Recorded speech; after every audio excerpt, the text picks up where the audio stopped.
Today, we're jumping into the story of a man who basically turned the entire digital world into his own personal playground. He became one of the most wanted criminals on the planet, and he did it all without ever touching a weapon. This is the incredible story of Kevin Mitnick, the ghost in the wires. It really makes you wonder, right? How does that even happen? How does one person armed with nothing more than a keyboard get classified by the FBI as extremely dangerous? Well, it's a wild story, and it all kicks off with a police raid that went spectacularly wrong for the authorities. So, picture this. It's LA, 1992. You've got an entire FBI team kitted out surrounding a house. They're on high alert because the guy inside is so skilled, they genuinely believe he could threaten national security with just a single phone call. They are ready for a serious confrontation. The team breaches the doors, ready for anything, and they find nothing. The house is totally empty. It's been stripped clean. It's a ghost town. Well, almost. Right there, sitting in the middle of the bare floor, they find a small, very deliberate message. It's a box of donuts, and taped right on top is a note addressed to the FBI agents by name, along with some legal documents he dug up, proving their entire operation was illegal. And the note ends with a little promise. We'll meet soon in the American courts. This wasn't just an escape. This was a taunt. And this is the moment, right here, where the legend of the ghost in the wires really begins. With an escape so clean, it felt, well, almost supernatural. See, the target wasn't some drug lord or a foreign spy. It was Kevin Mitnick, a hacker. And as the legend goes, he didn't just slip away. He supposedly hacked into global mapping systems, froze the satellite images, and digitally erased any trace of his getaway. He had literally just vanished into the code. So, how in the world does someone even learn to do this kind of stuff? Where do these almost magical abilities come from? To understand that, we have to go back to the very beginning. Mitnick's childhood was, let's just say, the perfect training ground. He was raised by his grandparents, and instead of learning baseball, he was learning the art of deception from his grandpa, who was a legendary card sharp. By the time Kevin was 10, he was already a skilled magician, and at 15, he got his first computer. Those two worlds were about to collide in a big way. And this right here is the key to understanding him. Everything his grandfather did with a deck of cards, sleight of hand, misdirection, reading people, Kevin started doing with technology. He called it social engineering. Basically, manipulating people to get information, just like a magician manipulates an audience.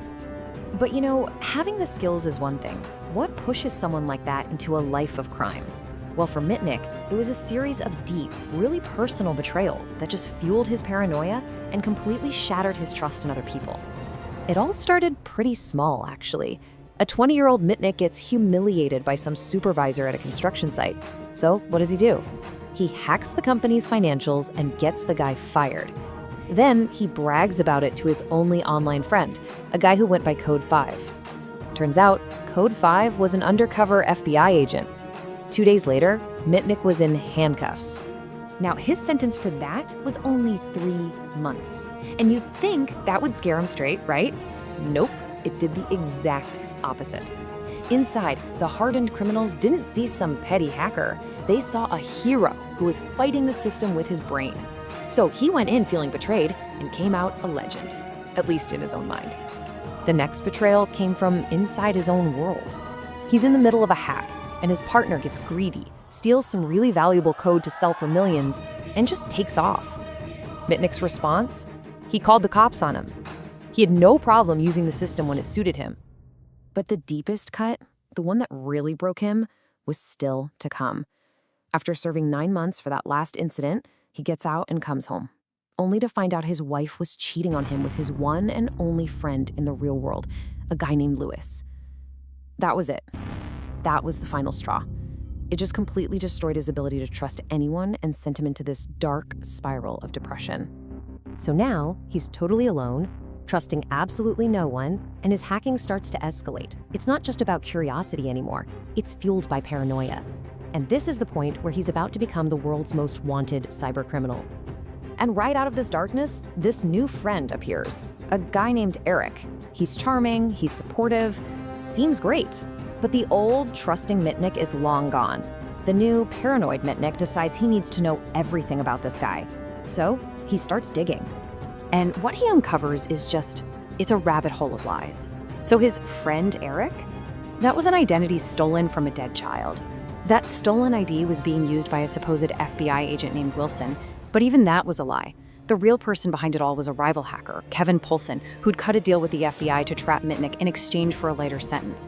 Just unbelievable layers of deception. So Mitnick figures out this whole thing. His entire friendship is just one giant, elaborate sting operation designed to trick him into committing a crime so big they could lock him away forever. So what does he do? Does he run? Nope. He decides to turn the tables and set his own trap for the FBI. And that brings us right back to where we started, that empty house and the box of donuts in 1992. Now he's on the run, a full-blown fugitive, but he raises the stakes even higher. Just for the challenge of it, he hacks Tsutomu Shimomura, who was one of the world's top cybersecurity experts at the time. He basically poked the bear, and the game was officially on. For 2 solid years, Mitnick was a digital phantom, always one step ahead. But you can't run forever. The manhunt was closing in, and it was all heading towards one final confrontation and a completely unexpected next chapter in his life. In 1995, it's actually Shimomura, not the FBI, who finally tracks him down. He finds him in Spain using this custom radio frequency scanner he built. When the FBI storms this new hideout, they don't find an empty room. They find Mitnick. And as they're arresting him, they hand him a box of donuts with a little note, a gift from Shimmy. The perfect callback. Mitnick was sentenced to 5 years in prison. And for a lot of people, that's where the story would end. But for him, this was just the beginning of a total reinvention. After he got out, the world's most wanted hacker became one of the world's most sought-after security consultants. Can you believe that? He wrote best-selling books. He even hosted a TV show where he interviewed the very people who had betrayed him years earlier.